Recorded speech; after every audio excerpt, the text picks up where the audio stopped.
Cinema മേഖലയിൽ മാത്രമല്ല പല തൊഴിലിടങ്ങളിലും സ്ത്രീകൾ ലൈംഗിക ചൂഷണത്തിന് ഇരകളാകുന്നുണ്ട്. കുട്ടികൾക്കും സ്ത്രീകൾക്കും നേരെയുള്ള ലൈംഗികാതിക്രമങ്ങൾ തടയാൻ പോഷും പോക്സോയും ഉൾപ്പെടെയുള്ള നിയമങ്ങൾ കൊണ്ടുവന്നിട്ടും ഇവിടെ മാറ്റമൊന്നും സംഭവിച്ചിട്ടില്ല. എന്നാൽ ഈ നിയമത്തെ ചിലർ ദുരുപയോഗം ചെയ്യുന്നുണ്ടോ? ലൈംഗിക പീഡന പരാതികളുടെ വിശ്വാസ്യത നഷ്ടപ്പെടുത്തുന്നതാണ് കേരള, കർണാടക ഹൈക്കോടതികളുടെ നിരീക്ഷണങ്ങൾ. അന്തസ്സും അഭിമാനവും സ്ത്രീകൾക്ക് മാത്രമല്ല പുരുഷന്മാർക്കുമുണ്ടെന്ന് വ്യക്തമാക്കിയ കോടതി വർഷങ്ങൾക്ക് ശേഷം പീഡന പരാതിയുമായി രംഗത്ത് വന്നതിലും സംശയം പ്രകടിപ്പിക്കുന്നുണ്ട്. ചില നിയമങ്ങൾ സ്ത്രീകൾ ദുരുപയോഗം ചെയ്യുന്നുണ്ടോ? എല്ലാ പരാതികളെയും സംശയത്തോടെ കാണേണ്ടതുണ്ടോ? വിശദമായി പരിശോധിക്കുകയാണ് പോലീസ് പട്രോൾ. സ്വാഗതം.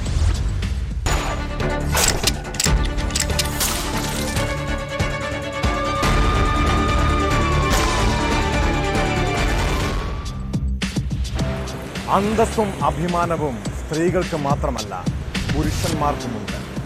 ആണുങ്ങൾക്കെതിരെ വ്യാജ പീഡന പരാതികളും കള്ളക്കേസുമായി എത്തുന്നവർക്കുള്ള മുന്നറിയിപ്പാണ് ഹൈക്കോടതിയുടെ ഈ നിരീക്ഷണം. ആലുവ സ്വദേശിനിയായ നടി നൽകിയ ലൈംഗിക അതിക്രമ പരാതിയിൽ നടനും സംവിധായകനുമായ ബാലചന്ദ്ര മേനോന് മുൻകൂർ ജാമ്യം അനുവദിച്ചുകൊണ്ടാണ് ജസ്റ്റിസ് പി വി കുഞ്ഞികൃഷ്ണന്റെ പരാമർശം. ബാലചന്ദ്രൻ മേനോന് നേരത്തെ ഹൈക്കോടതി ഇടക്കാല മുൻകൂർ ജാമ്യം അനുവദിച്ചിരുന്നു. ഇതേ ഹർജിയിലാണ് ഇപ്പോൾ മുൻകൂർ ജാമ്യം അനുവദിച്ചിരിക്കുന്നത്. തന്നെ ഭീഷണിപ്പെടുത്തി പണം തട്ടാനുള്ള ശ്രമമാണ് നടക്കുന്നതെന്നാണ് ബാലചന്ദ്ര മേനോന്റെ വാദം.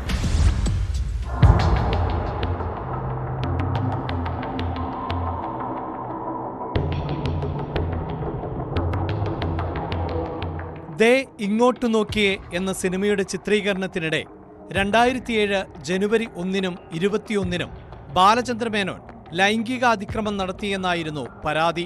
തുടർന്ന് തിരുവനന്തപുരം കന്റോൺമെന്റ് പോലീസ് കേസെടുത്തു. ഇതിനെതിരെ ബാലചന്ദ്ര മേനോൻ മുൻകൂർ ജാമ്യാപേക്ഷയുമായി ഹൈക്കോടതിയെ സമീപിക്കുകയും ജസ്റ്റിസ് CS ഡൈസിന്റെ ബെഞ്ച് ഇടക്കാല മുൻകൂർ ജാമ്യം അനുവദിക്കുകയും ചെയ്തു.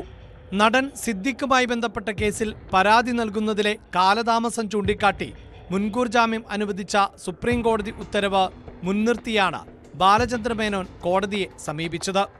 ഇതിൽ നവംബർ 21 വരെ കോടതി ഇടക്കാല മുൻകൂർ ജാമ്യം നേരത്തെ അനുവദിച്ചിരുന്നു. ഇതേ ഹർജിയിലാണ് ഇപ്പോൾ മുൻകൂർ ജാമ്യം അനുവദിച്ചത്.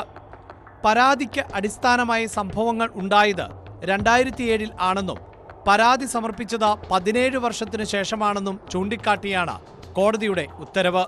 ഹേമ കമ്മിറ്റി റിപ്പോർട്ട് പുറത്തുവന്നതിന് പിന്നാലെ നടന്മാരായ മുകേഷ്, ജയസൂര്യ, ഇടവേള ബാബു എന്നിവർക്കെതിരെയും നടി പരാതി നൽകിയിരുന്നു. എന്നാൽ നടിയുടെ ആരോപണം വാസ്തവവിരുദ്ധമാണ് എന്നായിരുന്നു ബാലചന്ദ്ര മേനോന്റെ പ്രതികരണം. 2024 സെപ്റ്റംബർ 13-ന് തന്നെയും ഭാര്യയെയും നടിയുടെ അഭിഭാഷകൻ എന്ന് പരിചയപ്പെടുത്തിയ വ്യക്തി പലതവണ ഫോണിൽ വിളിച്ച് പരാതി നൽകുമെന്ന് ഭീഷണിപ്പെടുത്തി.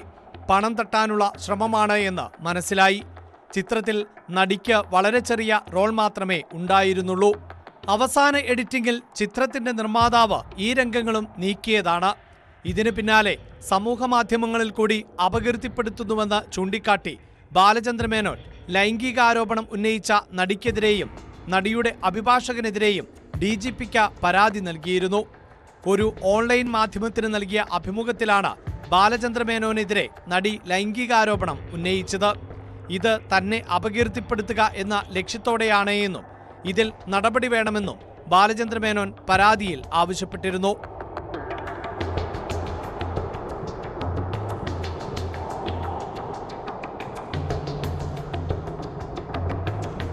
ന്യൂസ് 18 കൊച്ചി.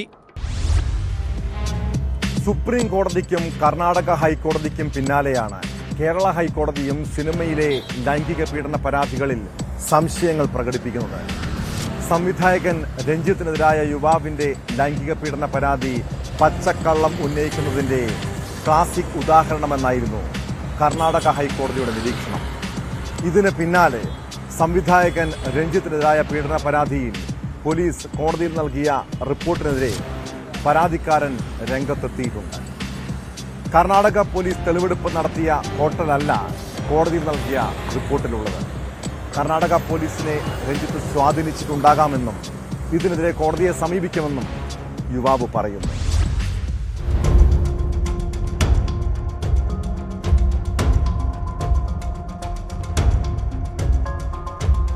ബംഗളൂരുവിലെ താജ് ഗേറ്റ് വേ ഹോട്ടലിലേക്കാണ് രഞ്ജിത്ത് തന്നെ കൊണ്ടുപോയതെന്ന് പരാതിക്കാരൻ പറയുന്നു. അവിടെ വെച്ചാണ് ലൈംഗിക പീഡനത്തിനിരയാക്കിയത്. ഈ ഹോട്ടൽ കർണാടക പോലീസിന് കാണിച്ചു കൊടുത്തിരുന്നു. പോലീസ് ഹോട്ടലിൽ തെളിവെടുപ്പ് നടത്തുകയും ചെയ്തു. എന്നാൽ കോടതിയിൽ നൽകിയ റിപ്പോർട്ടിൽ മറ്റൊരു ഹോട്ടലാണ് ഉൾപ്പെടുത്തിയത്. എന്നെ ഇവർ ഇൻവെസ്റ്റിഗേഷന് വേണ്ടി കൊണ്ടുപോയ ഹോട്ടലും ഇവരിപ്പോൾ പുറത്ത് പറഞ്ഞിരിക്കുന്ന ഹോട്ടലും രണ്ടും രണ്ടാണ്. രഞ്ജിത്ത് എൻട്രൻസ് വഴിയല്ല ഞാൻ റൂമിൻ്റെ ഉള്ളിലേക്ക് കയറിയത്. ഞാൻ കയറിയത് പുറത്തുള്ള അഥവാ ബാക്കിലൂടെയുള്ള സ്റ്റെയർ കേസാണ്. ആ വഴി പോലും വളരെ ക്ലിയർ ആയിട്ട് എനിക്ക് മനസ്സിലായി. അത് ബാംഗ്ലൂർ പോലീസ് അത് ഫോട്ടോ വരെ എല്ലാം ക്യാപ്ചർ ചെയ്തിട്ടുണ്ട്. പിക്ചേഴ്സ് എല്ലാം എടുത്ത് ഈ ഹോട്ടലാണെന്ന് കൺഫേം ചെയ്തിട്ടുണ്ട്. എന്നിട്ട് ഇത്രയൊക്കെ പറഞ്ഞ് എന്നോട് ഫൈനലി എസ് ഐയും പറഞ്ഞത് നമ്മൾക്ക് ഓൾറെഡി സോളിഡ് ആയിട്ടുള്ള എവിഡൻസ് എല്ലാം കിട്ടിക്കഴിഞ്ഞു. ഇനി നമ്മൾ നെക്സ്റ്റ് പ്രൊസീജിയർ രഞ്ജിത്തിനെ സിറ്റിങ്ങിന് വേണ്ടിയിട്ട് വിളിക്കുന്നതാണ്. പുറത്ത് വന്നത് എയർപോർട്ടിനടുത്തുള്ള താജാണ്. അവിടെ നമ്മൾ പോയിട്ട് പോലുമില്ല. രഞ്ജിത്തിനെതിരായ പരാതിയിലെ തുടർ നടപടികൾ ബംഗളൂരു ഹൈക്കോടതി കഴിഞ്ഞ ദിവസം സ്റ്റേ ചെയ്തിരുന്നു. കേസ് തീർപ്പാവുന്നതുവരെ തുടർ നടപടി പാടില്ലെന്നായിരുന്നു കോടതി ഉത്തരവ്. പരാതിക്കാരനെതിരെ രൂക്ഷമായ വിമർശനങ്ങളും കോടതി ഉന്നയിച്ചിരുന്നു. 2012 ബംഗളൂരു വിമാനത്താവളത്തിനടുത്തുള്ള താജ് ഹോട്ടലിൽ വെച്ച് യുവാവ് പീഡനം നേരിട്ടുവെന്നാണ് പരാതി.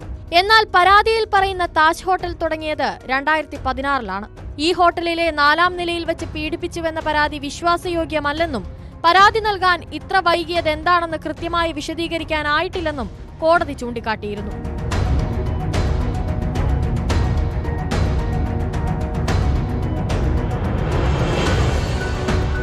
ന്യൂസ് 18 കോഴിക്കോട്. 2017 ഫെബ്രുവരി 17 കേരളം ഉറക്കമുണർന്നത് കൊച്ചിയിൽ നടി ആക്രമണത്തിനിരയായെന്ന വാർത്ത കേട്ടാണ്. ആ കേസിന് പിന്നാലെ സിനിമാ മേഖലയിലെ ലൈംഗിക ചൂഷണങ്ങളും സ്ത്രീവിരുദ്ധ നടപടികളുമൊക്കെ ചർച്ചയായി. എന്നാൽ നടി ആക്രമണ കേസിൽ അതിജീവിത കഴിഞ്ഞ 7 വർഷത്തോളമായി നീതിക്ക് വേണ്ടി പോരാടുകയാണ്. കാത്തിരിപ്പിനൊടുവിൽ കേസിൽ എറണാകുളം പ്രിൻസിപ്പൽ സെഷൻസ് കോടതിയിൽ അന്തിമവാദം തുടങ്ങിയിരിക്കുന്നു. 1-ാം പ്രതി പൾസർ സുനിൽ കോടതിയിൽ ഹാജരായി. അന്തിമവാദത്തിന് കൂടുതൽ സമയം വേണമെന്ന് പ്രോസിക്യൂഷൻ ആവശ്യപ്പെട്ടെങ്കിലും കോടതി അതിന് അനുമതി നൽകിയിട്ടില്ല. അതേസമയം മുൻ DGP ശ്രീലേഖ IPSനെതിരെ അതിജീവിത പരാതിയുമായി രംഗത്ത് വന്നു.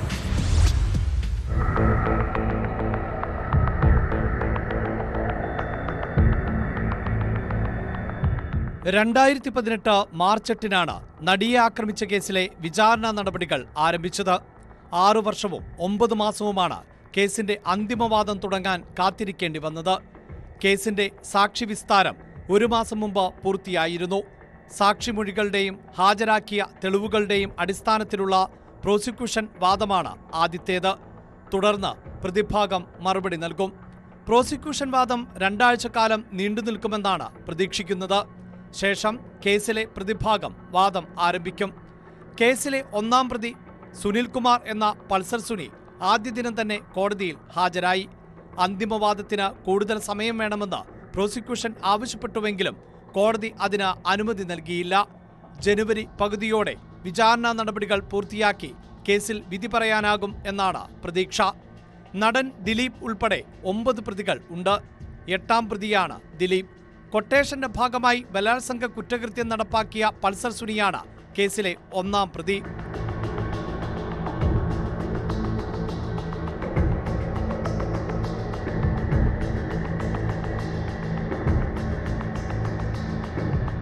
ഇതിനിടെയാണ് മുൻ DGPക്കെതിരെ അതിജീവിത കോടതിയലക്ഷ്യ ഹർജി നൽകിയത്.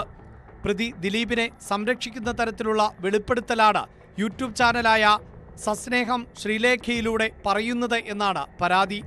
വിചാരണ കോടതിയിലാണ് അതിജീവിത ഹർജി നൽകിയത്. 2017 ഫെബ്രുവരി 17 കൊച്ചിയിൽ ഓടുന്ന വാഹനത്തിൽ വെച്ച് നടി ബലാത്സംഗത്തിന് ഇരയായത്. കേസിലെ സുപ്രധാന തെളിവായ മെമ്മറി കാർഡ് കോടതിയുടെ കസ്റ്റഡിയിൽ ഇരിക്കെ 3 തവണ പരിശോധിക്കപ്പെട്ടിരുന്നു. മെമ്മറി കാർഡ് നിയമവിരുദ്ധമായി പരിശോധിച്ചവർക്കെതിരെ നടപടി ആവശ്യപ്പെട്ട് കഴിഞ്ഞ ദിവസം അതിജീവിത രാഷ്ട്രപതിക്ക് പരാതി അയച്ചിരുന്നു.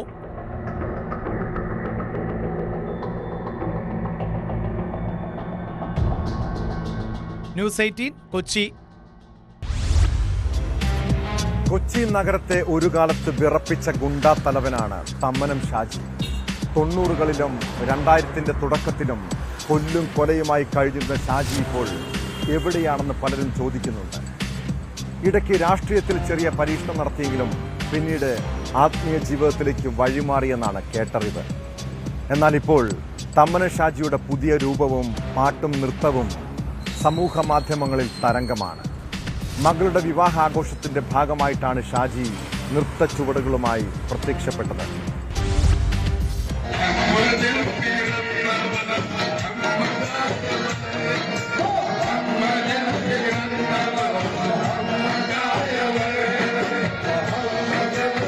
കൊച്ചിയിലെ പഴയ ആളുകൾക്ക് ഈ മുഖം സുപരിചിതമാണ്. തമ്മനം ഷാജി എന്ന പേരിൽ ഈ നാടിനെ വിറപ്പിച്ച ഗുണ്ടാ നേതാവ്.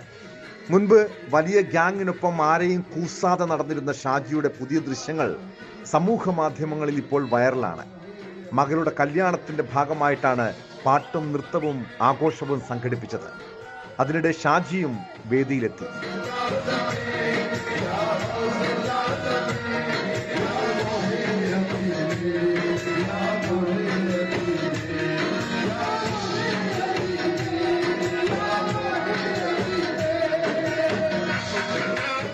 കൊച്ചിയിലെ വീടിന് സമീപത്ത് നടന്ന വിവാഹാഘോഷ ചടങ്ങിൽ മുൻപൊപ്പമുണ്ടായിരുന്ന പല ഗുണ്ടകളെയും ഷാജിയുടെ ഗുണ്ടാ പ്രവർത്തനങ്ങളിൽ പ്രചോദനം ഉൾക്കൊണ്ട് കൊട്ടേഷൻ പണിക്ക് ഇറങ്ങിയ ന്യൂജൻ ഗുണ്ടകളെയും വിളിച്ചിരുന്നു. ചില രാഷ്ട്രീയ നേതാക്കളും ചടങ്ങിനെത്തിയെന്നാണ് അറിവ്.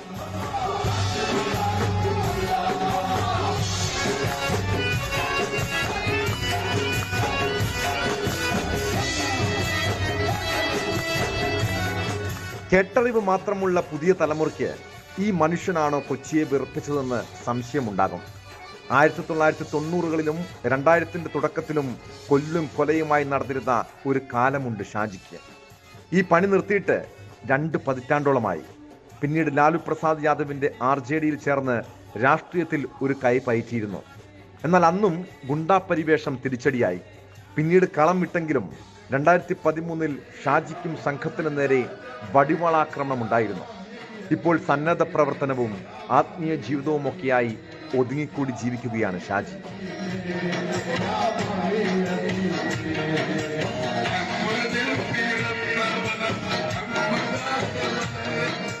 ന്യൂസ് 18 കൊച്ചി. ഈ നാട്ടിൽ എന്തിനും സ്വാതന്ത്ര്യമുണ്ടെന്ന് കരുതി മറ്റുള്ളവരുടെ സ്വാതന്ത്ര്യം നിഷേധിക്കപ്പെടാൻ പാടില്ല. കൊല്ലം പവിത്രേശ്വരത്ത് നായക്കുട്ടിയുമായി യുവാക്കൾ ബസ്സിൽ കയറിയത് മറ്റ് യാത്രക്കാർക്ക് ചെറുതല്ലാത്ത ബുദ്ധിമുട്ടാണ് ഉണ്ടാക്കിയത്. ഇതിനെ ഒരു കൂട്ടം വിദ്യാർത്ഥികൾ ചോദ്യം ചെയ്തു. പിന്നീട് ബസ്സിൽ കൂട്ടയടിയാണ് ഉണ്ടായത്. തർക്കത്തിനിടെ യുവാക്കൾ ഒരു വിദ്യാർത്ഥിയുടെ മൂക്കിലിടിച്ച് പരിക്കേൽപ്പിച്ചു. സംഭവത്തിൽ 2 പേരെ പോലീസ് അറസ്റ്റ് ചെയ്തിട്ടുണ്ട്. ഇവർ മദ്യലഹരിയിലാണ് പ്രശ്നങ്ങൾ ഉണ്ടാക്കിയതെന്നാണ് പരാതി.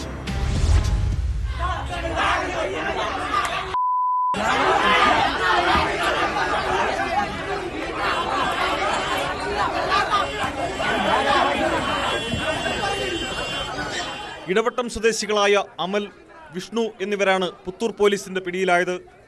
കഴിഞ്ഞ ദിവസം വൈകിട്ട് 3:30യോടെയാണ് സംഭവം. പുത്തൂരിൽ നിന്ന് കല്ലട വഴി കൊല്ലത്തേക്ക് പോവുകയായിരുന്ന സ്വകാര്യ ബസ്സിൽ ഒരു നായക്കുട്ടിയുമായി അമലും വിഷ്ണുവും കയറി. നായക്കുട്ടിയെ കയറ്റുന്നത് ബസ് ജീവനക്കാർ വിലക്കിയെങ്കിലും യുവാക്കൾ വകവെച്ചില്ല. വിദ്യാർത്ഥികളും ബസ് ജീവനക്കാരുടെ പക്ഷം പിടിച്ചു. തർക്കത്തിനിടയിൽ യുവാക്കൾ ഒരു വിദ്യാർത്ഥിയുടെ മൂക്കിലിടിച്ച് പരിക്കേൽപ്പിച്ചതാണ് ഏറ്റുമുട്ടലിന് കാരണമായതെന്ന് പോലീസ് പറയുന്നു. ബസ്സിൽ നിന്ന് പുറത്തിറങ്ങിയ യുവാക്കൾ വെല്ലുവിളി തുടർന്നതോടെ വിദ്യാർത്ഥികൾ സംഘം ചേർന്ന് ഇരുവരെയും മർദ്ദിക്കുകയായിരുന്നു.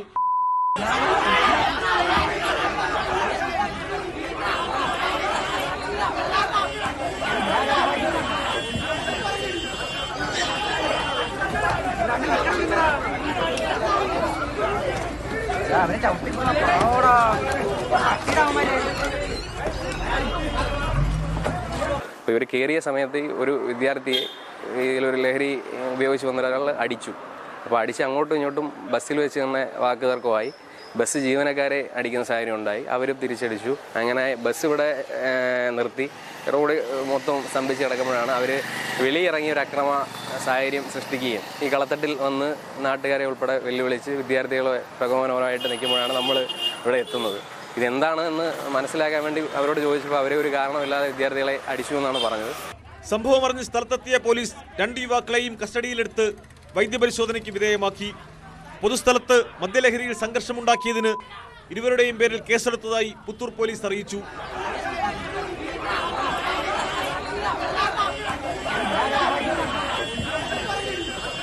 ന്യൂസ് 18 കൊട്ടാരക്കര. നിയമ സംവിധാനങ്ങളിലെ പോരായ്മകളും പോലീസിന്റെ വീഴ്ചയുമൊക്കെ പലപ്പോഴും നിരപരാധികൾ ക്രൂശിക്കപ്പെടാൻ കാരണമായിട്ടുണ്ട്. ഡൽഹി പോലീസിന്റെ വീഴ്ച മൂലം നിരപരാധിയായ മലയാളി യുവാവ് തിഹാർ ജയിലിൽ അടയ്ക്കപ്പെട്ടത് 35 ദിവസമാണ്. ഇടുക്കി നെടുങ്കുണ്ടത്ത് താമസിക്കുന്ന ഷമീമാണ് ചെയ്യാത്ത കുറ്റത്തിന് ജയിലിൽ കിടന്നത്. സമൂഹ മാധ്യമങ്ങളിലൂടെ വീഡിയോ പ്രചരിപ്പിക്കുമെന്ന് ഭീഷണിപ്പെടുത്തി യുവതിയിൽ നിന്ന് പണം തട്ടാൻ ശ്രമിച്ചുവെന്ന കേസിലാണ് ഷമീമിനെ ഡൽഹി പോലീസ് അറസ്റ്റ് ചെയ്തത്. സെക്കൻഡ് ഹാൻഡ് മൊബൈൽ വാങ്ങിയതാണ് ഇയാൾക്ക് വിനയായത്. ഷമീമിനെ കേസിൽ നിന്ന് ഒഴിവാക്കണമെന്നാവശ്യപ്പെട്ട് അന്വേഷണ ഉദ്യോഗസ്ഥൻ ഡൽഹി കോടതിയിൽ അപേക്ഷ നൽകി.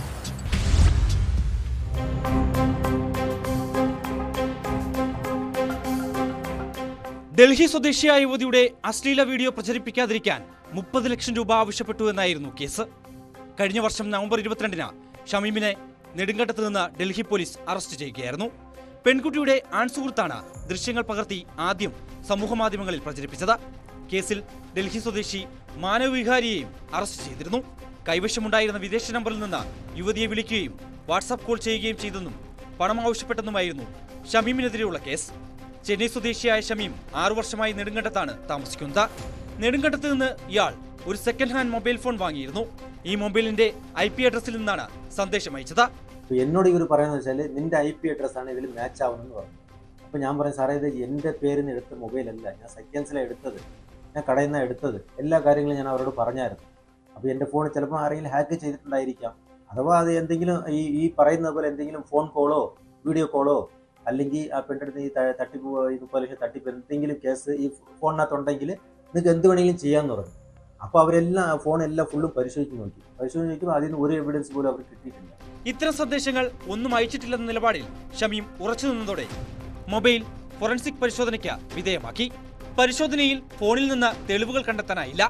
ഒപ്പം ഷമീമിന് 1-ാം പ്രതിയുമായോ പെൺകുട്ടിയുമായോ ബന്ധമുണ്ടെന്നതിന്റെ തെളിവുകളും ലഭിച്ചില്ല.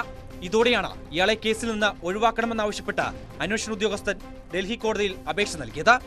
എന്നാൽ ചെയ്യാത്ത കുറ്റത്തിന് ജയിലിൽ കഴിഞ്ഞതിനൊപ്പം 1 വർഷത്തോളം മാനസികമായും യുവാവ് പീഡിപ്പിക്കപ്പെട്ടു. ഇവിടെ വന്നിട്ട് ഇപ്പോൾ നമുക്ക് പഴയ ഓണറിനോട് പോയി നമ്മൾ ജോലി ചോദിച്ചു. അപ്പോൾ പുള്ളി പറഞ്ഞു ഇല്ല, ജോലി ഒന്നും തരുന്നില്ല, വേറെ ഒന്നും കൂടുതൽ സംസാരിക്കില്ല, അപ്പോൾ വിട്ടു പൊയ്ക്കോളാൻ പറഞ്ഞു. അത് വന്നിട്ട് ഇപ്പോൾ 1 വർഷവും 2 മാസമായി, ജോലിയില്ല, ഒന്നുമില്ല. പിന്നെ നാട്ടുകാർ അതും ഇതും പറയാൻ തുടങ്ങി.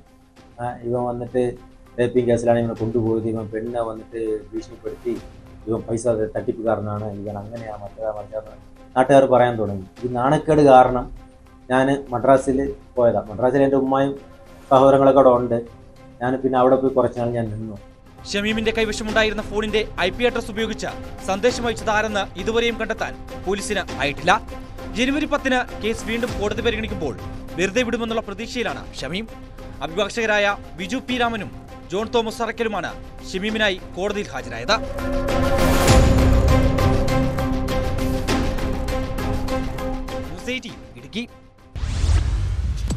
ഇടുക്കി ശാന്തൻപാറ സ്വദേശി സുരേഷ് ഉപജീവന മാർഗം തേടിയാണ് ആലുവയ്ക്ക് സമീപം അത്താണിയിലെത്തിയത്. ശരീരത്തിന്റെ പാതിയോളം തളർന്നുപോയ സുരേഷ് കുടുംബം പോറ്റുന്നത് മീൻ കച്ചവടം നടത്തിയാണ്. വൃക്കരോഗിയായ ഭാര്യയുടെ ചികിത്സയും മക്കളുടെ പഠനവുമൊക്കെ ഇതുകൊണ്ടാണ്. ഇങ്ങനെ കൈത്താങ്ങു വേണ്ട ഒരു മനുഷ്യനോട് ആർക്കെങ്കിലും ക്രൂരത കാട്ടാൻ കഴിയുമോ? അത്താണിയിൽ മീൻ കച്ചവടം നടത്തി വന്നിരുന്ന സുരേഷിന്റെ കട തല്ലിത്തകർത്ത സംഭവത്തെക്കുറിച്ചാണ് പറഞ്ഞു വരുന്നത്. കടയുടമ ഏലിയാസ് കഴിഞ്ഞ ദിവസം രാത്രിയിൽ ഇവിടെ എത്തി കട തല്ലിത്തകർത്തെന്നാണ് പരാതി. സംഭവത്തിൽ പോലീസ് കേസെടുത്തിട്ടുണ്ട്.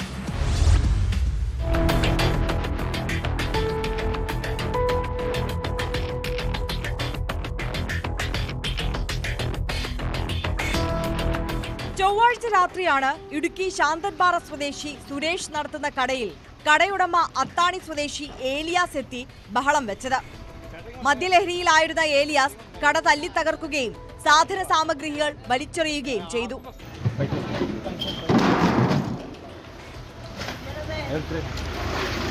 ചേട്ടാ അത് മാറ്റിക്കോളും ചേട്ടാ. ചേട്ടാ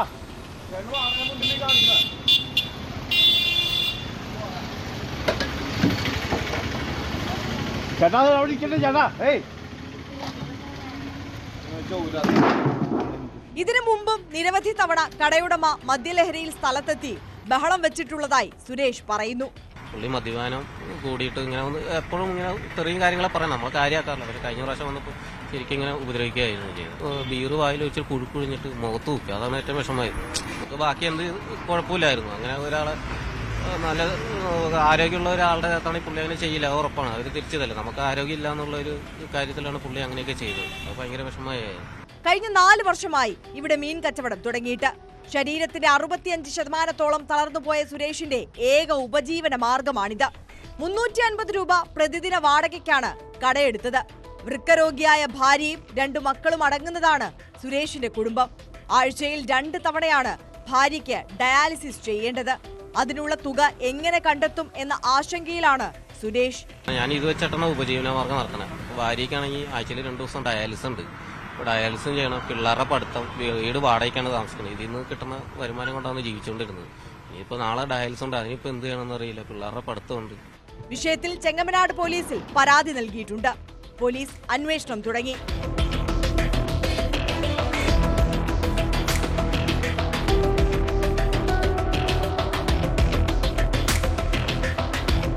ന്യൂസ് 18 കൊച്ചി.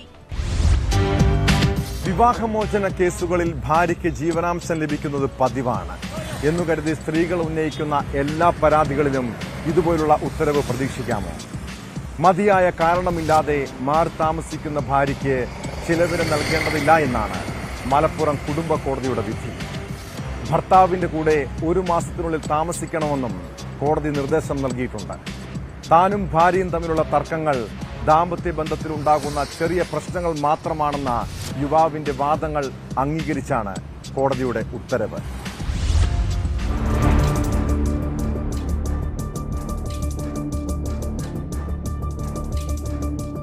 പന്തല്ലൂർ സ്വദേശിനിയായ യുവതിയും പൂന്താനം സ്വദേശിയായ 39 വയസ്സുകാരനും തമ്മിലുള്ള കേസിലാണ് വിധി. ഭർത്താവ് ചെലവിന് നൽകണമെന്ന ഭാര്യയുടെ ഹർജിയാണ് കോടതി പരിഗണിച്ചത്. വിവാഹ സമ്മാനമായി തനിക്ക് ലഭിച്ച 26 പവൻ സ്വർണ്ണാഭരണങ്ങളും 2 ലക്ഷം രൂപയും ഭർത്താവ് ദുരുപയോഗം ചെയ്തുവെന്നും സ്വന്തം ആവശ്യത്തിനായി വിനിയോഗിച്ചുവെന്നും ഭാര്യയുടെ ഹർജിയിൽ പറയുന്നു. ഭർത്താവ് പലതവണ ശാരീരികമായി ഉപദ്രവിച്ചുവെന്നും മാനസികമായി പീഡിപ്പിച്ചുവെന്നും ഹർജിയിലുണ്ട്. അതിനാൽ ഭർതൃവീട്ടിൽ നിൽക്കാൻ കഴിയില്ലെന്നും ചെലവിന് അനുവദിക്കണമെന്നുമാണ് ഹർജിയിൽ ആവശ്യപ്പെട്ടത്. പീഡനം കാരണം 3 കുട്ടികളിൽ ചെറിയ കുട്ടിയെയും കൂട്ടിയാണ് സ്വന്തം വീട്ടിലേക്ക് പോയതെന്നും ഹർജിയിൽ ചൂണ്ടിക്കാട്ടി. കൂടുതൽ സ്വർണ്ണാഭരണം ചോദിച്ച് പീഡിപ്പിച്ചുവെന്ന് കാണിച്ച് പെരിന്തൽമണ്ണ പോലീസിൽ സ്ത്രീധന പീഡനത്തിന് കേസും ഫയൽ ചെയ്തു. എന്നാൽ ഇതിനെതിരെ ഭർത്താവ് ഉയർത്തിയ വാദങ്ങൾ കോടതി അംഗീകരിച്ചാണ് ഭാര്യയ്ക്ക് ചെലവിന് നൽകേണ്ടതില്ലെന്ന് വിധിച്ചത്. വൃദ്ധരായ മാതാപിതാക്കളാണ് തന്റെ വീട്ടിലുള്ളതെന്നും അവരുമൊത്ത് താമസിക്കുവാൻ ഭാര്യ തയ്യാറാകുന്നില്ലെന്നും ഭർത്താവ് കോടതിയെ അറിയിച്ചു. മുതിർന്ന മറ്റു 2 കുട്ടികൾ തന്നോടൊപ്പമാണ് താമസിക്കുന്നത്. മാതാപിതാക്കൾ രോഗികളാണെന്നും ഇവർക്കൊപ്പം ഒരുമിച്ച് താമസിക്കാമെന്നും മധ്യസ്ഥർ മുഖേന ഭാര്യയെ അറിയിച്ചുവെന്നും എന്നാൽ അത് ഭാര്യ അംഗീകരിച്ചില്ലെന്നും ഭർത്താവ് കോടതിയെ അറിയിച്ചു. താനും ഭാര്യയും തമ്മിലുള്ള തർക്കങ്ങൾ ദാമ്പത്യ ബന്ധത്തിലുണ്ടാകുന്ന ചെറിയ തർക്കങ്ങൾ മാത്രമാണെന്നും ദാമ്പത്യബന്ധവും കുടുംബത്തിന്റെ ഉത്തരവാദിത്വവും നിർവഹിക്കുവാൻ ഭാര്യ തയ്യാറാകുന്നില്ലെന്നും അതിനാൽ ചെലവിന് നൽകേണ്ടതില്ലെന്നും ഭർത്താവ് കോടതിയിൽ വാദിച്ചു. ഈ വാദം അംഗീകരിച്ചാണ് ഭാര്യയ്ക്ക് ചെലവിന് നൽകേണ്ടതില്ലെന്നും 1 മാസത്തിനുള്ളിൽ ഭർത്താവിന്റെ കൂടെ താമസിക്കുവാൻ ഭാര്യ തയ്യാറാകണമെന്നും കോടതി വിധിച്ചത്.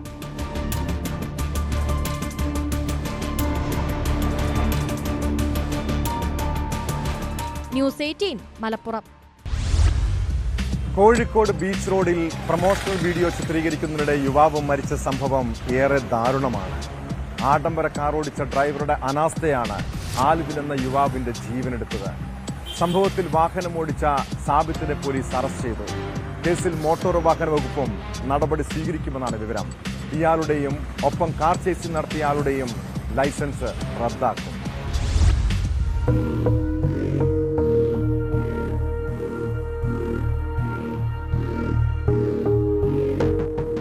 അശ്രദ്ധമായും ഇൻഷുറൻസ് ഇല്ലാതെയും വാഹനമോടിക്കുക, മനഃപൂർവ്വമല്ലാത്ത നരഹത്യ തുടങ്ങിയ വകുപ്പുകളാണ് അപകടത്തിനിടയാക്കിയ ബെൻസ് കാറിന്റെ ഉടമയായ സാബിത്തിനെതിരെ ചുമത്തിയിരിക്കുന്നത്.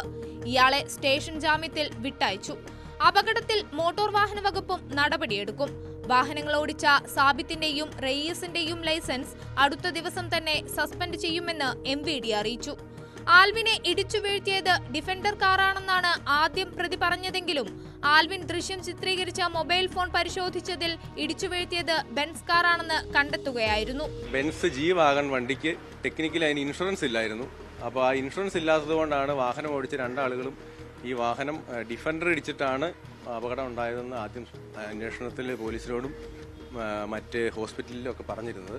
ഷൂട്ട് ചെയ്ത ഫോൺ സഹിതം നമുക്ക് അന്വേഷണത്തിൽ കണ്ടെടുക്കാൻ സാധിച്ചിട്ടുണ്ട്. ആ ഫോണിൽ കൃത്യമായിട്ട് ഇത് ഷൂട്ട് ചെയ്തുകൊണ്ടിരിക്കുന്ന കാര്യങ്ങൾ, വണ്ടി നേരെ വരുന്നതും അയാൾ ഇടിക്കുന്നത് അടക്കമുള്ള ഭാഗങ്ങൾ ആ ഫോണിൽ നിന്ന് തന്നെ നമുക്ക് കിട്ടിയിട്ടുണ്ട്. മരിച്ച ആൽവിന്റെ പോസ്റ്റ്മോർട്ടം നടപടികൾ പൂർത്തിയാക്കി മൃതദേഹം ബന്ധുക്കൾക്ക് വിട്ടു നൽകി. തലയ്ക്ക് പിന്നിലേറ്റ ക്ഷതമാണ് മരണകാരണമെന്നാണ് പ്രാഥമിക റിപ്പോർട്ട്. വടകര കടമേരിയിലെ വീട്ടുവളപ്പിൽ മൃതദേഹം സംസ്കരിച്ചു. ചൊവ്വാഴ്ച രാവിലെ 7 മണിയോടെയാണ് ആൽവിനും സംഘവും വെള്ളയിൽ സ്റ്റേഷന് മുൻവശത്ത് ബീച്ച് റോഡിലെത്തിയത്. ആൽവിനെ സ്റ്റേഷന് മുന്നിൽ ഇറക്കിയ ശേഷം 2 കാറുകളും മുന്നോട്ടു പോയി തിരിച്ചു വരികയായിരുന്നു. ഒരേ ദിശയിൽ പാഞ്ഞു വന്ന കാറുകളിലൊന്ന് റോഡിന്റെ മധ്യത്തിൽ നിന്ന് വീഡിയോ ചിത്രീകരിക്കുകയായിരുന്ന ആൽവിനെ ഇടിച്ചു വീഴ്ത്തുകയായിരുന്നു. വിദേശത്ത് ജോലി നോക്കിയിരുന്ന ആൽവിൻ ആരോഗ്യ സംബന്ധമായ പരിശോധനകൾക്കായി കഴിഞ്ഞ ദിവസമാണ് നാട്ടിലെത്തിയത്.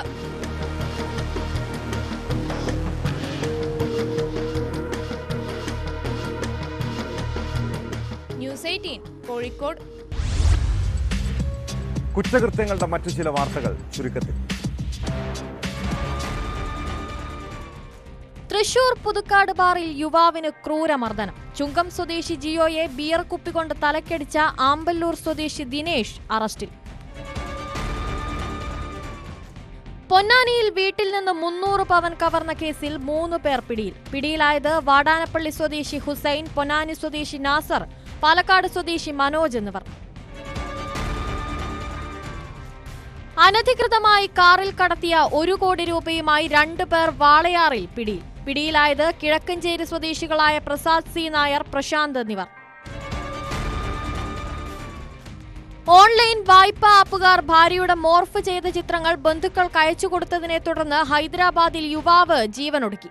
മരിച്ചത് വിശാഖപട്ടണം സ്വദേശി നരേന്ദ്ര എന്ന 25-കാരൻ. തോക്കും വടിവാളും വെട്ടുകത്തിയുമൊക്കെയായി നടക്കുന്ന ക്രിമിനൽ സംഘങ്ങളുടെ നാടായി മാറുകയാണോ കേരളം? തിരുവനന്തപുരം വെഞ്ഞാറമൂട്ടിൽ നിന്നുള്ള ഒരു ദൃശ്യം കണ്ടാൽ ഇവിടെ ജീവിക്കാൻ തന്നെ ഭയം തോന്നും.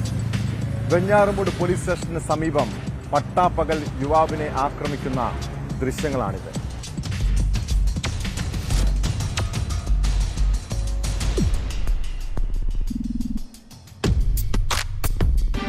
വെഞ്ഞാറമൂട് സ്വദേശി രഞ്ജിത്തിനാണ് വെട്ടേറ്റത്. ആക്രമണം നടത്തിയ കാവറ സ്വദേശി പ്രസാദ് നിരവധി കേസുകളിലെ പ്രതിയാണ്. ഇയാൾ വെട്ടുകത്തിയുമായി റോഡിൽ അസഭ്യം പറയുന്നത് ചോദ്യം ചെയ്യാൻ എത്തിയപ്പോഴാണ് രഞ്ജിത്തിന് നേരെ ആക്രമണമുണ്ടായത്. ഇതോടെ ഇന്നത്തെ പോലീസ് പട്രോൾ പൂർണ്ണമാകുന്നു. നമസ്കാരം.